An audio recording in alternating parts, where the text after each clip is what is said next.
Hello friends, welcome to edus the science ক্লাসে। আজকের ভিডিওর টপিক তাপ ও উষ্ণতা বা heat and temperature theory part 2। তাহলে স্টার্ট করছি আজকের ভিডিও স্টার্ট করার আগে একটু বলে নিই যে থিওরি পার্ট 1 ভিডিওতে আমরা তাপ ও উষ্ণতা কাকে বলে, তাদের বৈশিষ্ট্য ও পার্থক্য এবং তাপ ও উষ্ণতার একক সম্পর্কে জেনেছিলাম। আজকে আমরা তারপর থেকে স্টার্ট করি। তো আগের ভিডিওতে আমরা দেখেছি যে ক্যালোরিমিটার দিয়ে আমরা তাপ মাপি এবং থার্মোমিটার দিয়ে আমরা উষ্ণতা মাপি। তো এই উষ্ণতার পরিমাপ থেকেই আজকে আমরা আবার স্টার্ট করব। তো যে যন্ত্রের সাহায্যে বস্তুর উষ্ণতা পরিমাপ করা হয় সেটাই হচ্ছে থার্মোমিটার বা তাপমান যন্ত্র। নেক্সট তোমরা দেখতে পাচ্ছ যে 4 রকমের থার্মোমিটার হয়। তো প্রথমেই যেটা রয়েছে সেটা হচ্ছে পারদ থার্মোমিটার। এটা তরল অবস্থায় থাকে বা লিকুইড অবস্থায় থাকে। তো এর মধ্যে পারদ আমরা ইউজ করি পারদ থার্মোমিটারের মধ্যে, আর এটা দিয়ে আমরা -39 ডিগ্রি থেকে 355 ডিগ্রি অবধি উষ্ণতা মাপতে পারি। নেক্সট যেটা রয়েছে সেটা হচ্ছে অ্যালকোহল থার্মোমিটার। এটাও একটা লিকুইড পদার্থ। তো লিকুইড অ্যালকোহল দিয়ে আমরা -80 ডিগ্রি থেকে +60 ডিগ্রি অবধি উষ্ণতা মাপতে পারি। নেক্সট রয়েছে দেখো তার বা সলিড, এটা প্ল্যাটিনাম রোধ থার্মোমিটার। তো এখানে কি হয়, তারের মধ্যে বা সলিড যেটা সেটা হচ্ছে প্ল্যাটিনাম ইউজ করা হয়। প্ল্যাটিনাম তারকে উষ্ণতা মাপক পদার্থ হিসেবে এখানে ব্যবহার করা হয়, আর এটা দিয়ে আমরা -200 থেকে +1200 অবধি উষ্ণতা মাপতে পারি। লাস্ট রয়েছে দেখো স্থির আয়তন গ্যাস থার্মোমিটার। এর মধ্যে আমরা হাইড্রোজেন গ্যাস ব্যবহার করি। এটা হচ্ছে গ্যাসিয়াস উষ্ণতা মাপক পদার্থ। এটা দিয়ে আমরা কি -183 ডিগ্রি থেকে +600 ডিগ্রি অবধি উষ্ণতা মাপতে পারি। এই 4 রকমের থার্মোমিটারের মধ্যে থেকে তোমরা নিশ্চয়ই সবাই পারদ থার্মোমিটারটা চেনো বা তার পারদ থার্মোমিটারের কথা জানো। তো এই থার্মোমিটার কোন নীতিতে কাজ করে? পারদের আয়তন যতটা বৃদ্ধি পাবে সেই অনুপাতে কিন্তু তার উষ্ণতা বৃদ্ধি পায়। তো এই নীতিকে কাজে লাগিয়ে পারদ থার্মোমিটার বানানো হয়েছে। নেক্সট রয়েছে দেখো থার্মোমিটারের স্থিরাঙ্ক বা ফিক্সড পয়েন্ট। তো এই ফিক্সড পয়েন্ট কি জিনিস? থার্মোমিটারের স্কেল তৈরি করার জন্য কি করা হয়, থার্মোমিটারের অন্তর্গত যে উষ্ণতামাপক পদার্থ থাকে, ধরে নাও এখানে পারদ থার্মোমিটারের কথা হচ্ছে, তো ভেতরে পারদ থাকবে। তো সেই পারদের কি করা হয়, দুটি নির্দিষ্ট অবস্থান নেওয়া হয়। তো সেই দুটো অবস্থানের উষ্ণতাকে বলা হয় স্থিরাঙ্ক। একটা হচ্ছে ঊর্ধ্ব স্থিরাঙ্ক আর একটা হচ্ছে নিম্ন স্থিরাঙ্ক। তাহলে এখানে নিম্ন স্থিরাঙ্ক বা লোয়ার ফিক্স পয়েন্ট বা আইস পয়েন্ট বা ফ্রিজিং পয়েন্ট কি? প্রমাণ বায়ুচাপে বিশুদ্ধ বরফের গলনাঙ্ককে ধরা হয় নিম্ন স্থিরাঙ্ক। আর ঊর্ধ্ব স্থিরাঙ্ক বা আপার ফিক্স পয়েন্ট বা স্টিম পয়েন্ট বা বয়লিং পয়েন্ট কাকে ধরা হয়? প্রমাণ বায়ুচাপে বিশুদ্ধ জলে স্ফুটনাঙ্ককে ঊর্ধ্ব স্থিরাঙ্ক ধরা হয়। তাহলে এটাই হচ্ছে থার্মোমিটারের নিম্ন স্থিরাঙ্ক আর ঊর্ধ্ব স্থিরাঙ্ক। নেক্সট তোমরা দেখতে পাচ্ছ উষ্ণতা পরিমাপের 3টি প্রচলিত স্কেল। তো এর মধ্যে থেকে তোমরা সবাই জানো যে সেলসিয়াস হচ্ছে উষ্ণতার সিজিএস একক এবং এর এসআই একক হচ্ছে কেলভিন। তো আন্দ্রে সেলসিয়াস এই স্কেলের প্রবর্তক। সেলসিয়াস স্কেলের আগে একে সেন্টিগ্রেড স্কেলও বলা হতো। তো এই স্কেলের লোয়ার ফিক্স পয়েন্ট হচ্ছে 0 ডিগ্রি সেন্টিগ্রেড এবং ঊর্ধ্ব স্থিরাঙ্ক বা আপার ফিক্স পয়েন্ট হচ্ছে 100 ডিগ্রি সেলসিয়াস, আর এদের প্রাথমিক অন্তর হচ্ছে 100। গ্যাব্রিয়েল ডি ফারেনহাইট স্কেল প্রবর্তন করেন। এর লোয়ার ফিক্স পয়েন্ট হচ্ছে 32 ডিগ্রি ফারেনহাইট এবং আপার ফিক্স পয়েন্ট হচ্ছে 212 ডিগ্রি ফারেনহাইট, আর এদের প্রাথমিক অন্তর হচ্ছে 212 - 32 = 180 ডিগ্রি বা 180। আর লর্ড কেলভিন, তিনি কেলভিন স্কেলের প্রবর্তক এবং তিনি লোয়ার ফিক্স পয়েন্ট রাখেন 273 কেলভিনে এবং ঊর্ধ্ব স্থিরাঙ্ক বা আপার ফিক্স পয়েন্ট রয়েছে 373 কেলভিন এবং এদের মধ্যেকার প্রাথমিক অন্তরও হচ্ছে 100। তাহলে কি দাঁড়াচ্ছে? 1 কেলভিন ঘর সমান 1 সেলসিয়াস ঘর। এটা কিন্তু তোমাদের অবশ্যই মনে রাখতে হবে। নেক্সট দেখো সেলসিয়াস ও ফারেনহাইট স্কেলের সম্পর্ক বোঝার জন্য আমি একটা সেলসিয়াস স্কেল আর একটা ফারেনহাইট স্কেল ড্র করেছি। তো দুটো স্কেলের মধ্যেই দেখো লোয়ার ফিক্স পয়েন্ট, আপার ফিক্স পয়েন্ট, দুটো টেম্পারেচার লেখা রয়েছে।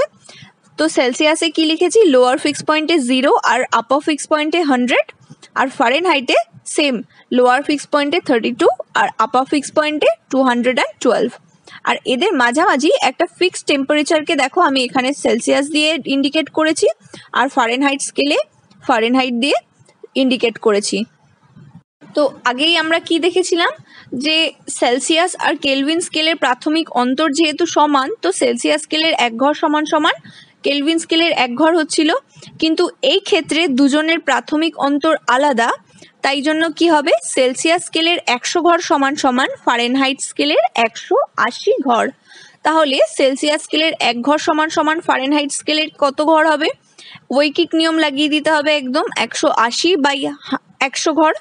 আর সেলসিয়াস স্কেলের 1 ঘর মানে সমান সমান কত হচ্ছে তাহলে কাটাকুটি করে 9/5 ঘর।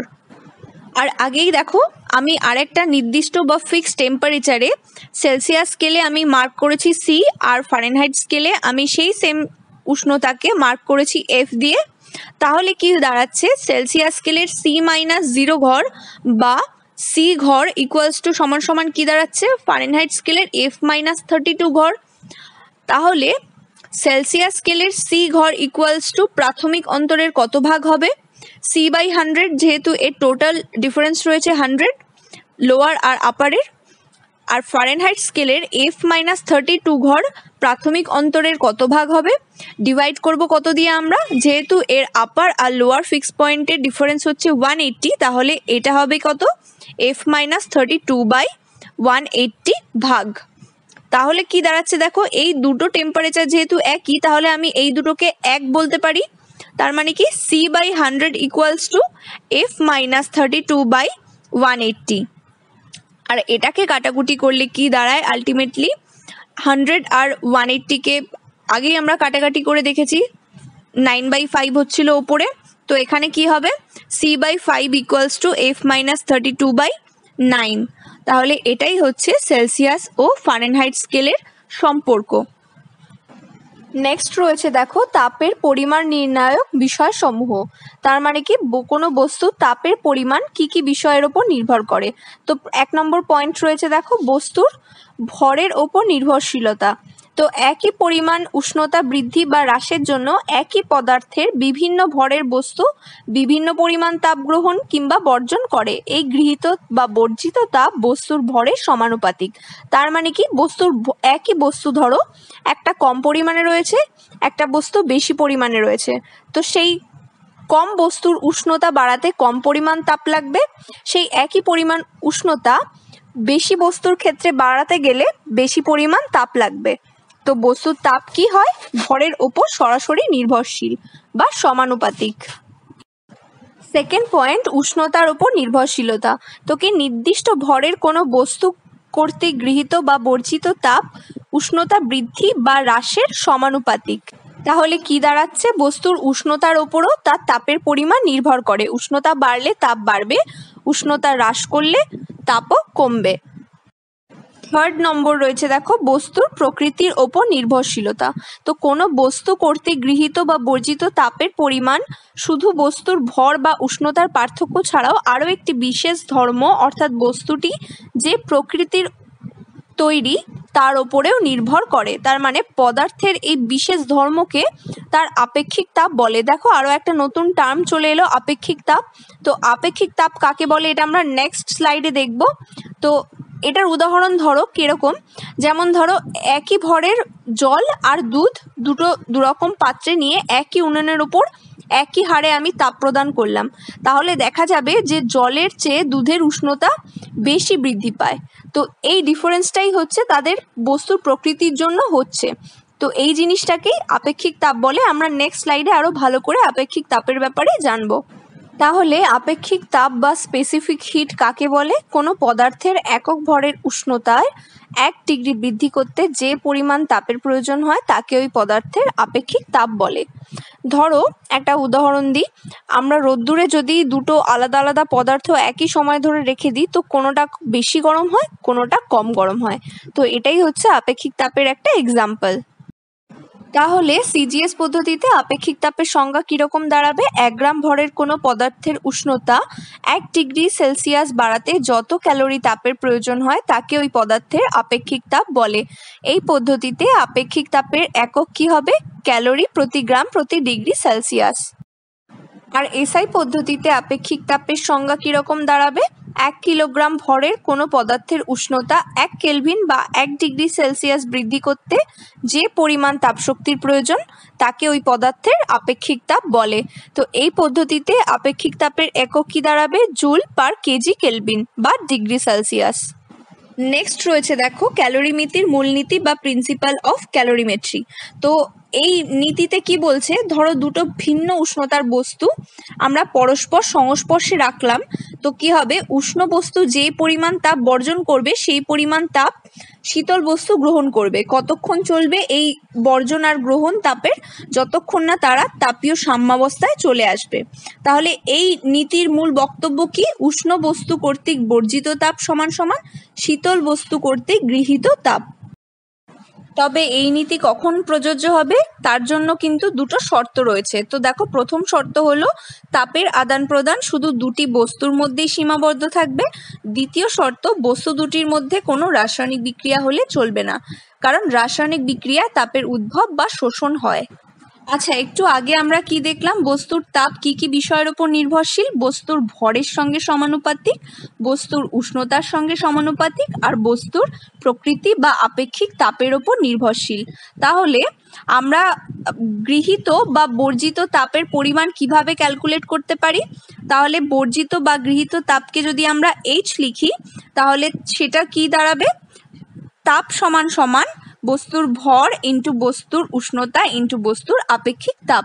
তাহলে ভরকে যদি আমরা M লিখি এবং আপেক্ষিক তাপকে S লিখি এবং উষ্ণতাকে T লিখি, তাহলে T ডিগ্রি সেন্টিগ্রেড উষ্ণতা বৃদ্ধি বা হ্রাসের জন্য গৃহীত বা বর্জিত তাপের পরিমাণ কি দাঁড়াবে? H equals to M into S into T calorie.